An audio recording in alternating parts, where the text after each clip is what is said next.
사도신경으로 우리 신앙을 고백하겠습니다. 나는 전능하신 아버지 하나님 천재 창조주를 믿습니다. 나는 그의 유일하신 아들 우리 주 예수 그리스도를 믿습니다.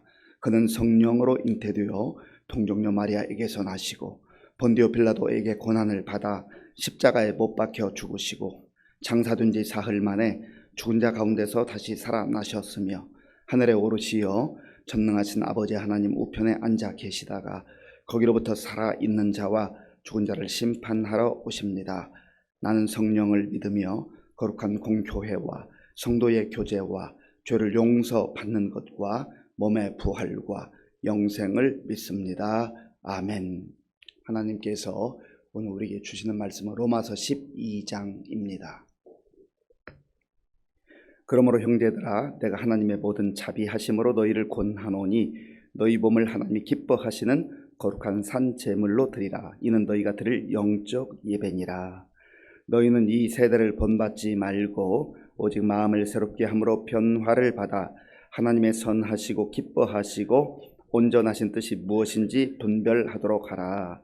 내게 주신 은혜로 말미암아 너희 각 사람에게 말하노니 마땅히 생각할 그 이상의 생각을 품지 말고 오직 하나님께서 각 사람에게 나누어 주신 믿음의 분량대로 지혜롭게 생각하라. 우리가 한 몸에 많은 지체를 가졌으나 모든 지체가 같은 기능을 가진 것이 아니니 이와 같이 우리 많은 사람이 그리스도 안에서 한 몸이 되어 서로 지체가 되었느니라.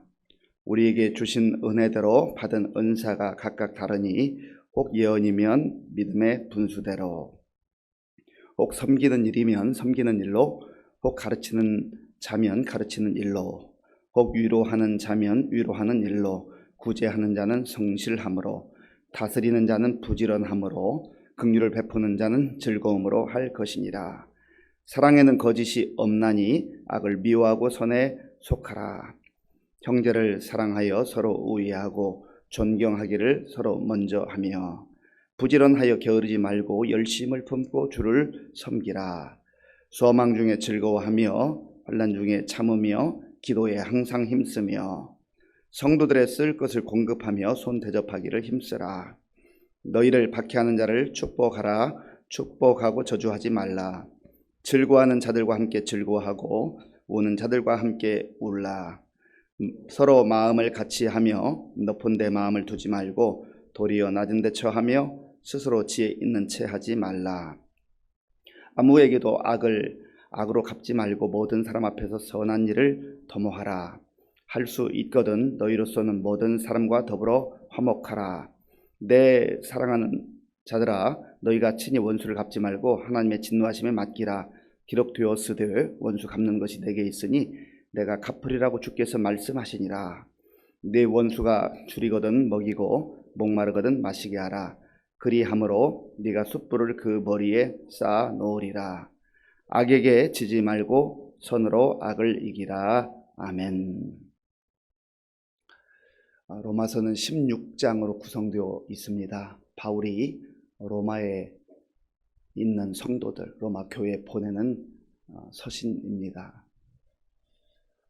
1장부터 11장까지 한 부분, 그리고 오늘 묵상하게 된 12장부터 마지막 16장까지 크게 로마서를 두 부분으로 나누기도 합니다. 1장부터 11장까지의 말씀의 핵심은 하나님의 자녀들이 복음을 믿음으로 구원을 받았다 하는 그런 내용입니다. 우리가 믿는 믿음의 내용이 무엇인가? 일명 교리라고 하죠. 교리.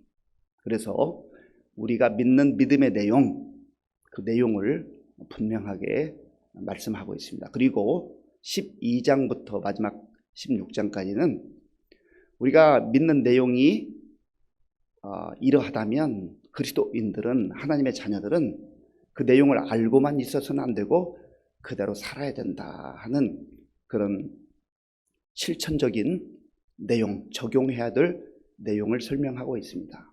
그래서 신앙이라고 하는 믿는 믿음의 내용을 말하죠. 그리고 생활은 우리 삶으로 연결되는 걸 말합니다. 신앙 생활, 믿음 생활, 이게 따로 떨어져서는 안 된다는 거예요. 신앙과 생활은 늘 함께 가는 겁니다. 믿음과 생활은 함께 가야 되지, 이게 분리될수록 사회에서 말만 잘하는구만, 그런 얘기를 듣는 거죠. 그래서 특별히 오늘부터 하나님께서 주신 말씀을 마음에 잘 새기고 우리가 어떻게 세상 속에서, 가정 속에서, 직장에서, 이웃과의 관계 속에서 그리스도인답게 살아가야 될 것인가 하는 것을 잘 새겨야 됩니다. 한 30년도 더 된 것 같습니다만, 오래전에 제가 청년 시절에 어느 교회 다닐 때 한 번은 교회를 갔는데 성경 암송대회를 한다는, 암송대회. 그래서 기관별로 이렇게 뭐 청년부에 몇 명, 또 중고등부에 몇 명 이렇게 나가도록 했는데, 갑자기 제가 그 교회 간 지도 얼마 안 되고 하는 저보고 암송을 하라는데, 저는 그 당일날 알았어요. 당일날. 그래서 이 로마서 12장을 암송을 했습니다. 암송을 해가지고 암송대에 나갔는데 뭐 거의 다 외웠죠. 다 외웠고 몇 군데 조금 막히는 부분이 있었지만 그랬던 기억이 납니다. 그래서 보통 로마서 8장을 암송하기도 하고 로마서 12장을 암송하기도 하고 또 로마서에 있는 많은 은혜로운 말씀을 부분적으로 암송하기도 합니다. 어쨌든 그만큼 중요한 내용이다라고 하는 것이죠. 오늘 본문은 그러므로라고 시작합니다. 그러므로라고 하는 말은 앞에 있는 내용과 뒤에 있는 내용을 연결해주는 접속사라고 합니다. 연결해주는 거죠. 그러니까 앞에 했던 내용, 믿음의 내용, 우리가 믿는 내용이 무엇인가, 이 믿는 내용을 들었다고 한다면 이제 그대로 살아야 된다, 그런 내용 아니겠습니까? 우리 1절 말씀, 1절 함께 읽겠습니다. 그러므로 형제들아, 내가 하나님의 모든 자비하심으로 너희를 권하노니 너희 몸을 하나님이 기뻐하시는 거룩한 산 제물로 드리라. 이는 너희가 드릴 영적 예배니라. 아멘. 그러므로 형제들아, 여기서 형제들이란 말은 예수님 안에서 가족된 여러분, 그 말입니다. 바울 자신도 예수님 안에서 내가 하나님의 자녀가 되었습니다, 그런 얘기죠. 우리가 영적 가족입니다. 우리가 정말로 하나님의 자녀가 되었고 하나님의 아들, 딸들이 되었다고 한다면 이제 우리 삶의 자세, 삶의 태도가 어떻게 해야 되는가, 우리 삶의 열매들이 어떻게 나타나야 되는가. 하나님의 모든 자비하심으로 너희를 권하느니, 하나님의 자비하심을 바울이 입었거든. 하나님의 자비하심이 무엇인지 알거든요. 여기서 하나님의 자비라는 말은 하나님의 긍휼하심, 하나님의 친절하심, 하나님의 사랑, 이런 단어로도 표현할 수 있습니다. 내가 하나님의 은혜를 입었고 하나님의 사랑을 입었고 하나님의 긍휼을 입었고 하나님의 친절하심으로 구원에 이른 것처럼 여러분들도 그러지 않습니까? 그러니 우리가 하나님의 자비하심을 입었다고 한다면 내가 그 자비로 여러분을 다시 권합니다. 너희 몸을 하나님이 기뻐하시는 거룩한 산 제물로 드리라. 너희 몸을 하나님이 기뻐하시는 거룩한 산 제물로 드리라. 여기서 구약적 개념도 포함되지만 신약의 그리스도인들의 삶이 무엇인가, 신약의 예배가 무엇인가를 명확하게 보여주고 있습니다. 구약 시대에는 죄인들이 하나님께 나아갈 때 제물을 가지고 가야 했어요. 동물을 가지고 가야 되는 겁니다. 그냥 나아갈 수가 없어요. 이 제물을 가지고 가는데 처음에 갈 때는 살아있는 흠없는 제물을 가지고 가잖아요. 그 앞에서 내가 이런 죄를 지었습니다 하면서 그 제물을 죽이는 거예요. 그 동물을 죽이는 거예요. 이게 한 번 찌른다고 금방 죽는 게 아니잖아요. 피비린내 나는 그 참 상황을 보면서 하나님, 죄라고 하는 것이 이렇게 무섭고 끔찍한 것이군요. 제가 죽어야 되는데, 제가 이런 고통을 당하면서 하나님의 진노와 심판을 당해야 되는데 하나님께서 자비의 길로 우리를 구원의 길로 열어주시는데 이 동물이 너 대신 죽는다, 그런 것이요. 그래서 그 하나님 앞에서 하나님, 제가 이 죄를 이제는 멀리하겠습니다, 그런 고백과 결단을 하고 이제 하나님의 은혜로 용서함을 받고 하나님 백성답게 다시금 결단하고 살아가는 것이죠. 신약에 와서는 우리가 이 동물을 끌고 오지 않아요. 어린 양 예수 그리스도께서 십자가에서 친히 화목제물이 되셔서 하나님과 우리 사이에 막혀있는 그 죄의 담을 헐어주시고 하나님께 직접 나아가 기도하고 예배드릴 수 있는 은혜를 베풀어 주셨어요. 그래서 이제는 이 예수님 안에서 구원받은 자가 되었다고 한다면, 용서함을 받은 자가 되었다고 한다면 하나님이 기뻐하시는 거룩한 산제물로 너희 몸을 드리라. 산제물, 원래 구약적 개념으로 하면 이것은 말이 안 되는 거죠. 살아있는 제물은 물론 하나님 앞에 올 때에는 살아있어야 되지만 죽어야 제물로서의 기능을 하는 겁니다. 그런데 신약에 와서는 예수님께서 제물이 되셨잖아요. 그래서 우리는 이제 그 예수님을 믿고 나의 죄든 옛사를 죽이고 옛사람의 그 내용들을 버리고 예수님을 나의 주님으로 주인으로 왕으로 모시고 이제는 예수님과 더불어 살아가는 것, 그것이 산제물로서의 삶이 되는 것이죠. 우리가 신앙을 지키기 위해서 정말 우리 믿음의 선배들 순교했잖아요. 육신의 목숨을 내어놓았어요. 정말 이 순교 신앙이 얼마나 대단한지 모릅니다. 그런데 우리가 더불어서 한 가지 생각해야 될 것은 우리가 이 세상을 살아가면서 날마다 순교적 신앙으로, 순교적 믿음으로 살아가야 된다. 나의 자아를 죽이고 나의 욕심을 죽이고 나의 모든 육체적 욕망을 십자가에 못 박고 이제는 예수 은혜만 안에서 새로 사는 인생으로, 새로운 피조물로서 그렇게 살아갈 때 하나님이 기뻐 받으시는 예배가 된다는 것이죠. 그러니까 예배는 우리가 이와 같이 예배당 안에서 공적인 예배를 드리는 이 예배도 예배이지만 하나님 또한 우리에게 원하시는 것은 우리의 삶의 현장 속에서, 직장에서도 이웃과의 관계에 있어서도 사람들과의 관계에 있어서 예배자로 살아가야 된다는 거예요. 예배자로. 우리가 하나님 앞에서 예배드리는 이 시간 함부로 하지 않잖아요. 경건한 마음으로, 진솔한 마음으로, 정직한 마음으로 하나님 앞에 예배드리잖아요. 그러한 마음으로, 그런 자세로, 그런 태도로 마치 예배드리는 그런 자세로 가정에서도 직장에서도 사회생활 속에서도 살아가는 것이 진정한 그리스도인으로서의 삶이요, 그것이 하나님이 기뻐 받으시는 예배다 하는 것입니다. 2절에 보면 너희는 이 세대를 본받지 말고, 이 세대를 본받지 말라는 거예요. 영적으로 예배드리고 생활로 예배드리는 그러한 그리스도인들은 세대를 본받는 자들이 되어서는 안 된다는, 세대라고 하는 것은 이 시대를 말해요. 시대의 흐름을 말합니다. 유행을 말하는 거예요. 그래서 시대의 유행을 따라가서는 안 된다. 여기서 유행이라고 하는 것이 꼭 많은 사람들이 이런 옷을 입으니까 그런 유행, 그 옷 입으면 잘못된 건 그런 의미가 아니에요. 죄악의 길로 나아가는 시대적 풍조, 그러한 흐름을 따라서는 안 된다는 것이죠. 이 세대를 본받지 않기 위해서는 영적 분별력이 있어야 돼요. 무엇이 시대의 흐름인지, 하나님께서 기뻐하는 삶의 내용과 거꾸로 가는 것이 시대의 흐름입니다. 이 세대를 본받는다는 말이 바로 그러한 마음이에요. 그런 걸 따라가서 안 된다는 거예요. 많은 사람들이 죄악된 길로 간다 해서 어쩔 수 없지 그 길로 따라가지 말라는 거예요. 오직 마음을 새롭게 함으로 변화를 받아 마음이 새로워져야 되는 거죠. 마음이 새로워지면 보는 눈이 달라지기 시작합니다. 주님께서 우리에게 새로운 빛을 보여주시고 하늘의 영광을 보여주시면 마음도 새로워지고 우리의 보는 눈이 달라져요. 그래서 분별력이 생기는 거예요. 주님과 동행하고 주님과 친밀하게 교제해야 될 이유가 거기에 있습니다.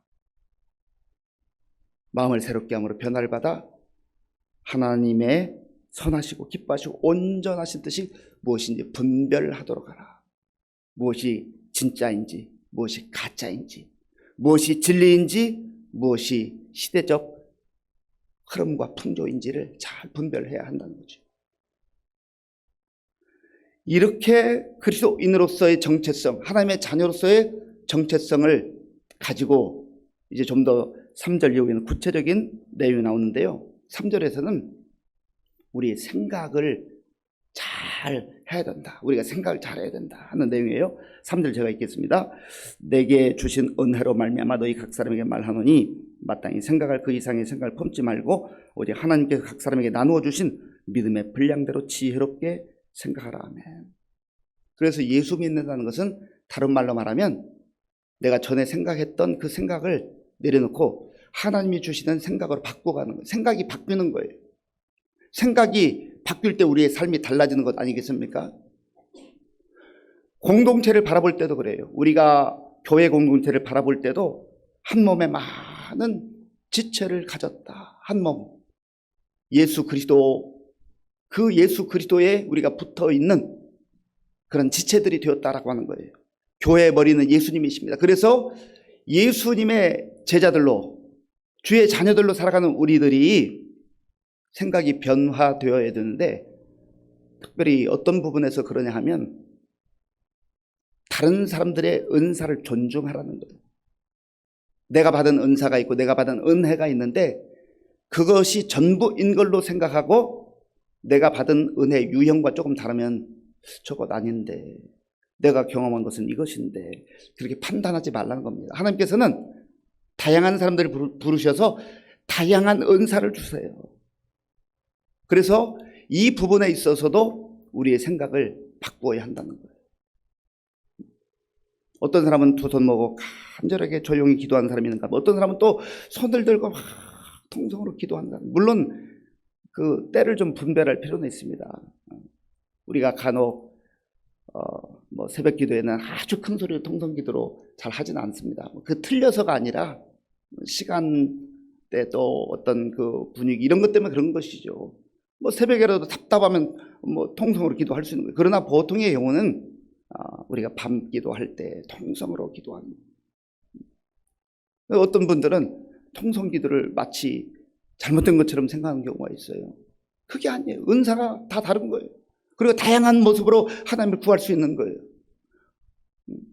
또 어떤 사람은 조용히 기도하는 것만 주장하는 사람이 있어요.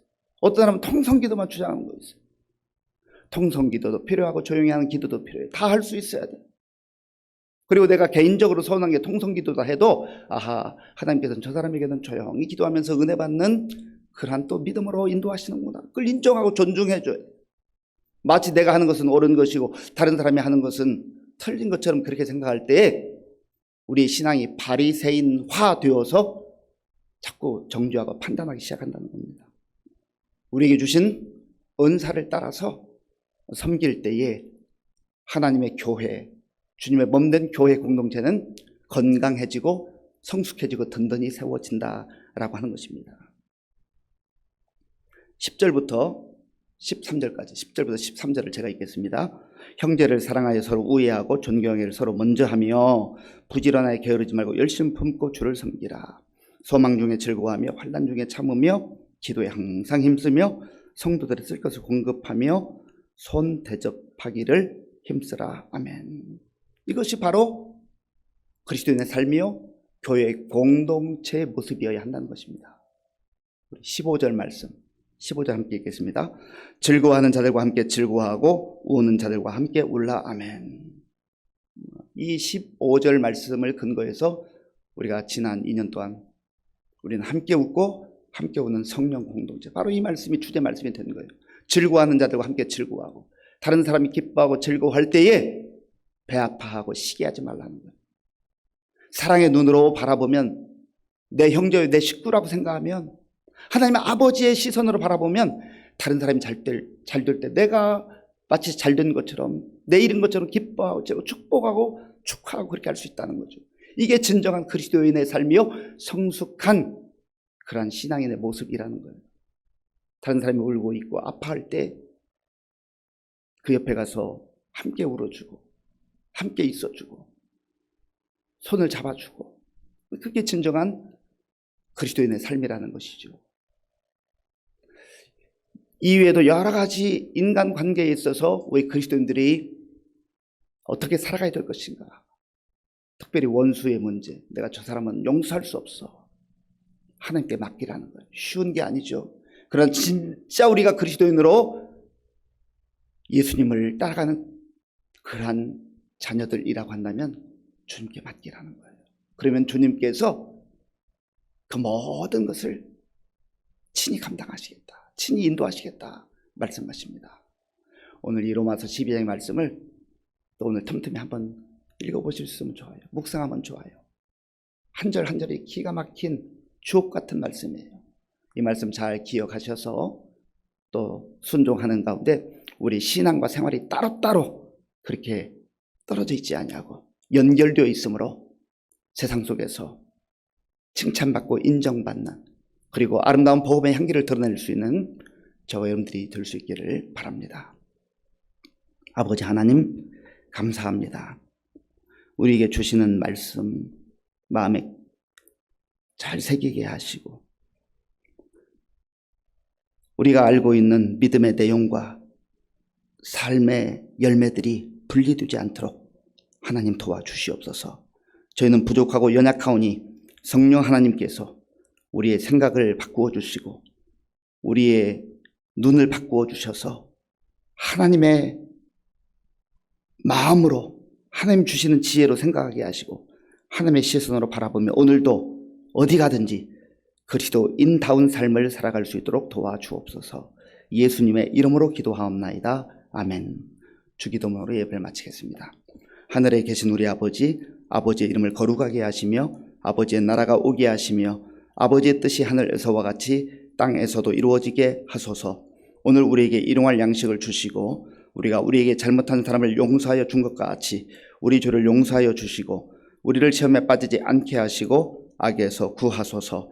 나라와 권능과 영광이 영원히 아버지의 것입니다. 아멘. 우리에게 주신 말씀을 생각하며 기도할 때 하나님 말씀대로 살게 하여 주옵소서.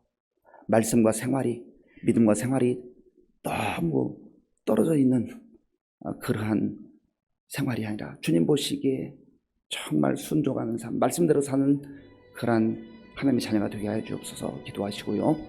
나라와 민족을 위해서 우리 교회의 많은 어르신들과 환우들을 위해서 기도해 주시고 또 다음 세대를 위해서 기도해 주실 때에 이번 토요일 날 찬양과 영성집회, 우리 아동부 집회를 위해서 또 준비하는 선생님들과 우리 전사님 위해서 기도해 주시기 바랍니다. 내일 수능이 있는 날인데요. 우리 국민서 조명한 학생을 위해서 기도해 주시고 우리 군복무위 청년들 지금도 어려운 때에 세계권을 보험 청년 선교사님들 위해서 기도해 주시고 오늘 저녁에 수요 기도회와 돌아오는 주일 추수감사절을 함께 영화 돌릴 텐데 감사를 조목조목 새기며 감사의 삶으로 이어질 수 있도록 다음 주에 우리 특별 새벽 기도회 또 하나님의 은혜가 임할 수 있도록 같이 기도하겠습니다. 아버지 하나님 감사합니다. 하나님께서 은혜를 베풀어 주셔서 오늘도 우리에게 새 날을 주시고 하나님의 말씀을 듣고 새기며 또 말씀 붙들고 기도할 수 있도록 인도하여 주시고 감사합니다. 하나님 아버지 우리의 신앙이 예배당 안에서만 빛나는 예배당 안에서만 화려해 보이는 그런 신앙이 되지 말게 하시고 이 신앙이 우리의 신앙생활이 고스란히 우리의 가정으로 흘러가게 하시고 우리의 직장으로 흘러가게 하시고 또 이웃과의 관계 속으로 흘러가게 도와주셔서 한 어디 있든지 우리가 있는 그곳에서 예배자로 살아가게 하시고 하나님 기뻐하는 거룩한 자녀로 살아갈 수 있도록 인도하여 주시옵소서. 아버지 하나님 이 시대의 풍조를 따라가지 말게 하시고 하나님께서 우리를 인도하시는 인도하심에 따라서 우리의 마음이 새로워지게 하시고 우리의 눈이 새로워지게 하시고 우리의 삶이 새로워지게 하시고 아버지 하나님 변화된 삶을 살아갈 수 있도록 주님을 기쁘시는 삶을 살아갈 수 있도록 인도하여 주시옵소서.